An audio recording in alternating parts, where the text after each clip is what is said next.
Hello, I hope you're having a good day. Today we're going to watch Omniloop. The story begins with a writer named Zoya who is spending her final days in the hospital.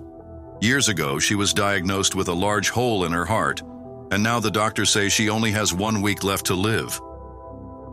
They inform her husband Donald and her daughter Jane that they should take her home so she can spend her last days comfortably. Jane's husband also joins them as they move Zoya. Her family tries different things to make her happy and help her enjoy the final week of her life. But Zoya doesn't speak to anyone. She remains silent and just watches. The next day, some people from her publishing house come to visit her. They had published many of Zoya's science books and wanted to talk to her one last time about her most recent book, which only lacks the final chapter. They hope to finish and publish it, but Zoya isn't interested. The following day, they ask her to sign her will. She explains how her estate will be divided among her family, and that her science books will be donated to a nursing home. Her family also takes her to the beach and to a massage salon, hoping she'll feel better. Zoya remains silent through the entire process. The reason why Zoya is so quiet during her final days is a mystery that's revealed later. One day, Zoya visits her mother, Sandra, who lives in a nursing home, but Sandra is now very old and doesn't recognize anyone. While Zoya is sitting on a bench outside, another elderly woman approaches and sits next to her. Zoya politely warns her not to sit there because a bird is about to defecate in that spot. Surprisingly, it happens exactly as she predicted. The woman, amazed, asks Zoya how she knew. That's when Zoya finally reveals her secret. She's trapped in a time loop, reliving the last 7 days of her life over and over again. That's why she's been so quiet. She already knows everything that's going to happen. Zoya explains that when she was a child, she found a strange jar full of pills. After taking one, she discovered they allowed her to go back exactly 7 days in time. Since then, she's been using those pills to restart the last week of her life, just before dying. Every time she takes a pill, she wakes up in the hospital again, and the same week starts over. The jar of pills never runs out. Each time she goes back in time, the jar is full again. She's lived through those 7 days thousands of times. She knows everything that will happen. When her family will take her home, when the editors will arrive, when they'll go to the beach, and everything else.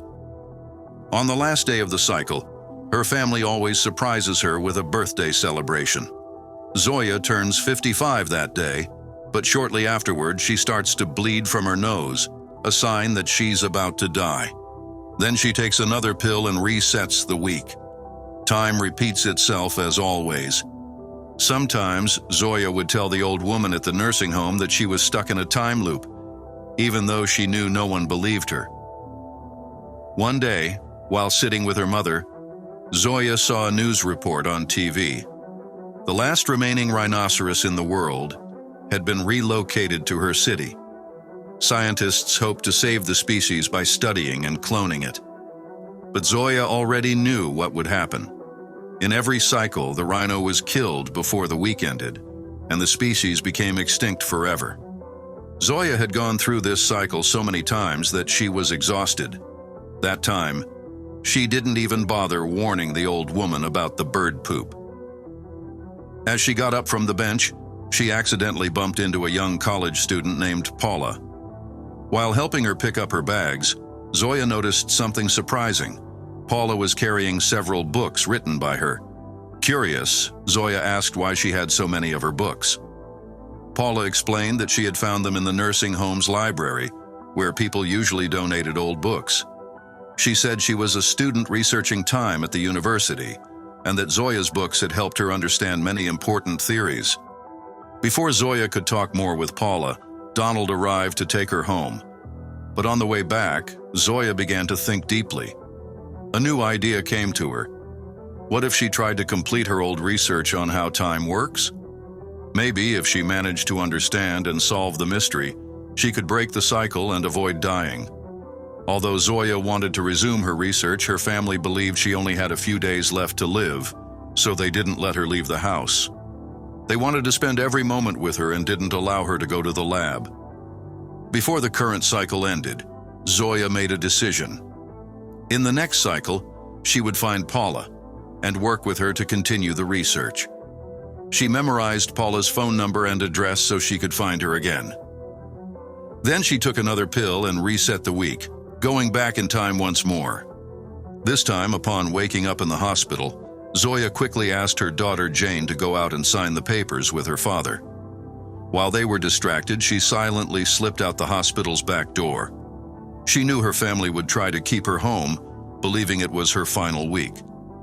She ran straight to her house, grabbed her belongings and the jar of pills, her only tool to reset the cycle later. Then she ran to Paula's home, but she had forgotten one detail. Since the cycle had restarted, Paula didn't know her yet. Zoya tried to explain everything about the time loop, the pills, and how she was reliving the same 7 days, but Paula didn't believe her. To test her, Paula put a hand behind her back and asked Zoya how many fingers she was holding up. Zoya didn't know. It was the first time she had lived that moment. At the end of that cycle, Zoya took another pill and returned to the beginning once more. As before, she escaped from the hospital and went straight to Paula's house. This time, when Paula raised her fingers, Zoya knew the answer because she had already lived that moment in the previous loop. She answered all her questions accurately and told her about past conversations that Paula didn't yet know had occurred. Paula now believed her. She was ready to help Zoya. As they walked toward the university, Paula asked Zoya how she had created the tablets that allowed her to go back in time. Zoya told her she hadn't created them. In fact, when she was very young, she had found a jar with those strange tablets while playing. She later discovered that taking one would send her exactly 7 days into the past, and every time she did, the jar would magically refill. This taught her two important things. The tablets would only take her 7 days back, not a second more, and she couldn't take another during that period. The effect of the first had to end before she could use another.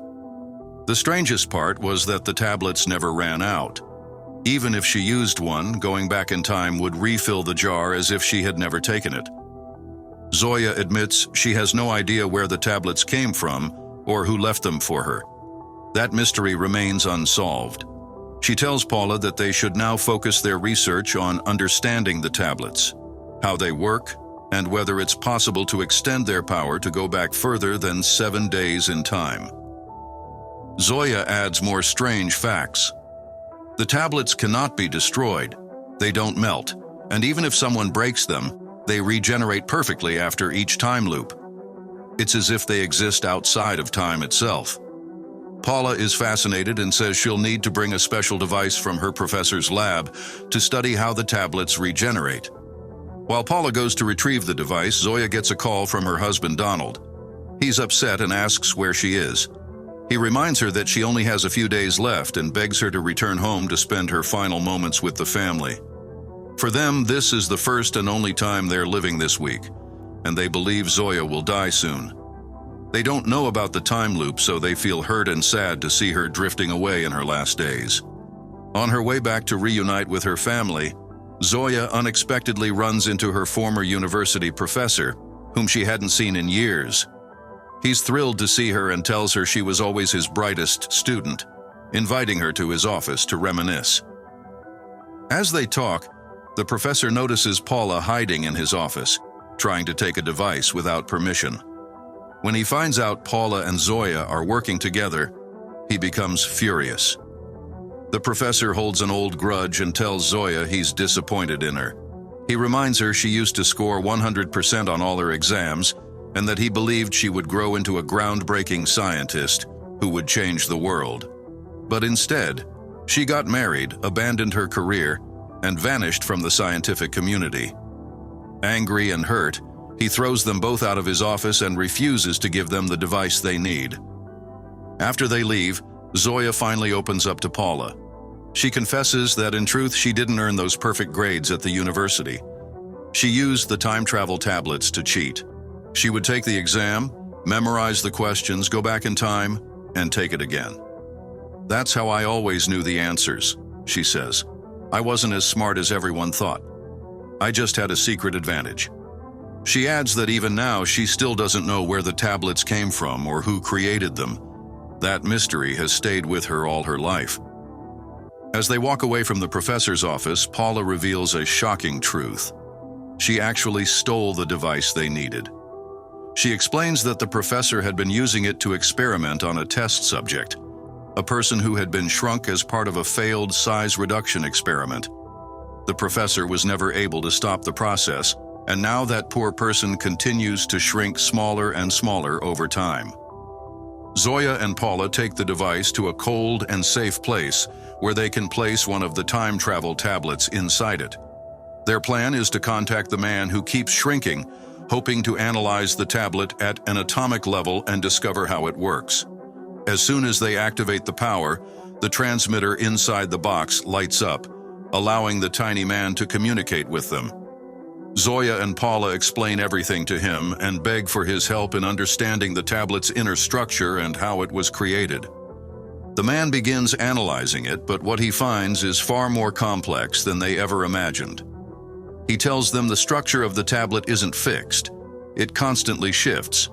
It seems to exist simultaneously in the past, present, and future, as if it's not just an object but a fragment of time itself. Both Zoya and Paula are stunned to realize that they don't have the tools, or even the mental capacity, to truly understand how the tablet functions. Their equipment is too old and unstable to handle the strange energy it contains. Even so, Zoya refuses to give up. She keeps using the tablets, repeating the 7-day cycle over and over again. Every time she escapes the hospital, she convinces Paula once again that she can travel through time, and they begin the research from scratch. Even though Paula forgets everything in each loop, Zoya patiently earns her trust every time. Amid all this, Zoya still finds time to visit her family because for them, each cycle is unique, and they sincerely believe they are living her last days. They prepare birthday surprises, plan peaceful outings, and surround her with love and hope. Yet despite all their efforts, Zoya hasn't made any progress in understanding the tablets. The time loops continue endlessly, and every time she's about to die, she takes another pill to restart the week and dedicate it solely to the investigation. But even after countless repetitions, the mystery remains unsolved. Paula also has her own reasons for seeking answers. There's a painful moment in her past she desperately wishes to undo. But to go back far enough, they would first need to unlock the tablet's true potential. Paula had begun to lose faith. She mentioned that her early notes might still be among her mother's old belongings at the nursing home. She no longer saw the tablets as a gift, but rather as something miraculous that perhaps shouldn't be questioned too deeply. When another week came to an end, Zoya took a tablet once again and returned to the beginning. This time, after convincing Paula again and explaining everything from the start, they went directly to the nursing home in search of her old university research. But instead of finding her notes, they confusingly stumbled upon the research journals of Mark, her ex-boyfriend from college. Curious, Zoya wondered how Mark's papers ended up among her mother's belongings, and more importantly, where Mark might be now. While she remained puzzled, a nurse gently approached and said, "Your husband Donald has been looking everywhere for you. He's very worried." At that moment, Zoya remembered what she had been ignoring for so long. In every loop, her family looked for her, hoping to share her final days. They prepared surprises, surrounded her with affection, and believed they were living the last week of her life. But Zoya always slipped away, obsessed with the tablets, distancing herself from those who loved her most.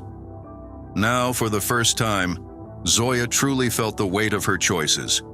She realized that in trying to save herself, she had been hurting the people who loved her, over and over again, in each repeated week. She looked at Paula, her voice filled with emotion, and said, "I'm tired. I've lived the same week hundreds of times, locked in labs, running from death, running from my family. I don't want to do this anymore. I want to spend my time with them, not isolated, not chasing answers I may never find." But Paula, still clinging to hope, urged her not to give up. "What if the key is Mark?" she said. "If we find him, maybe we'll finally understand what the tablets are and where they come from. Just one more time, Zoya. Let's try again." Zoya looked at her with doubt and asked why she was so eager to go back in time, and why she hadn't tried using one of the tablets until now. Paula explained that during her research, she had discovered something important. The large hole in Zoya's heart might be a side effect of prolonged tablet use. Zoya had been taking them for over 40 years, and Paula believed that was what caused her heart condition. That's why Paula refused to take the tablets without first conducting proper tests. Besides, going back just 7 days wasn't enough to help her change what she truly wanted to change. With deep sorrow, Paula shared her most painful story. When she was just 15, she secretly took her parents' car for a ride. A nail punctured one of the tires, but she was too scared to tell her father. Later, her parents used the same car. The tire burst while they were driving, causing a terrible accident. Paula was desperate to understand the truth behind the tablets because she wanted to go back far enough to save her parents from that tragedy. Upon hearing this, Zoya realized something important. All this time, she had only thought about saving herself, but Paula also had a deep and painful reason to want to travel through time. Zoya promised to give her all to the research and help Paula find answers. She also said she would track down her ex-boyfriend, Mark, who might still have his old university research. But just then, Zoya's nose began to bleed again, a sign she was about to die. Once again, she took a tablet and reset the week, going back 7 days. This time, instead of looking for Paula first, Zoya went straight to her old professor. She told him the truth, that she used to cheat in college using the tablets to go back in time and memorize the exam questions. The professor was angry at first, but upon hearing her sincere apology, he forgave her. To Zoya's surprise, he still had Mark's phone number and address. He gave her the information, and now Zoya had a real lead to finally find him and discover the truth about the mysterious tablets. As Zoya headed to Mark's address, memories of their last encounter came rushing back.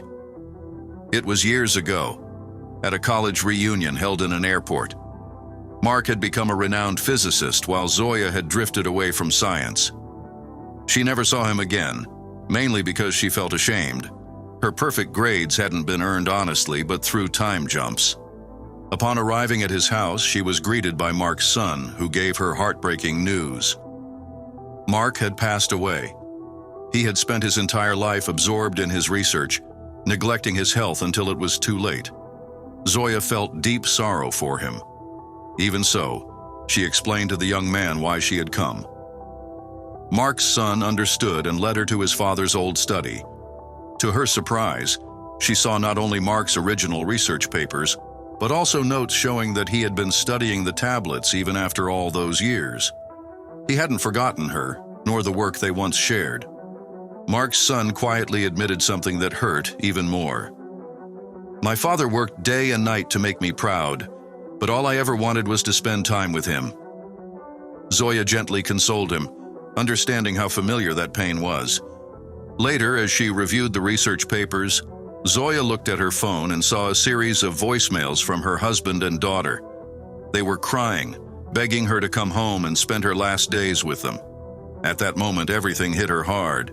She had been doing the same thing as Mark, choosing work over the people who loved her. And now, her body was weakening from the strain of so many time jumps. Just as her health began to fail again, Zoya took a tablet at the very last possible second and went back in time once more. This time, Zoya knew exactly what she had to do. She didn't run to the lab, didn't rush to solve the mystery. Instead, she went straight to her family and hugged them tightly. For the first time in what felt like an eternity, she smiled with true joy. On her way home, she knew that this time she wouldn't reset the clock. This was her last week. Zoya spent every moment fully present. She spoke kindly to everyone, laughed with them, and cherished every second. She shared deep conversations with her husband, remembered the day they met, and all the memories they had built together. She allowed herself to feel everything she was finally living. She signed her will with peace in her heart. She walked along the beach with her family, gazing at the waves one last time. She took her mother to see the last rhinoceros, knowing the fate it faced by week's end, but also knowing how important it was to witness that moment together. And on the seventh day, the day she knew she would die, Zoya visited Paula. This time, Paula remembered nothing. They hadn't researched in that cycle, but that was okay. Zoya handed Paula a folder with all her research and the jar of time travel tablets. She looked into her eyes and said, "I finally understand that I spent so many loops trying to save myself. But in the end, it was never about me. It was about you. You're the one who has to finish this." Zoya knew that one day it would be a future version of Paula who would go back in time and leave the jar for a young Zoya to find, completing the loop. With tears in her eyes, Zoya smiled and said, "Now it's your turn." She returned home to celebrate her final birthday. Her family had planned a small surprise, and her daughter shared joyful news. She was pregnant, and if it was a girl, she would name her Zoya. Zoya's heart was full. This time, she didn't need to run. She didn't need to escape. She looked at her family, her eyes shining, and whispered, "Goodbye." And finally, for the first time, Zoya accepted her fate and let go peacefully.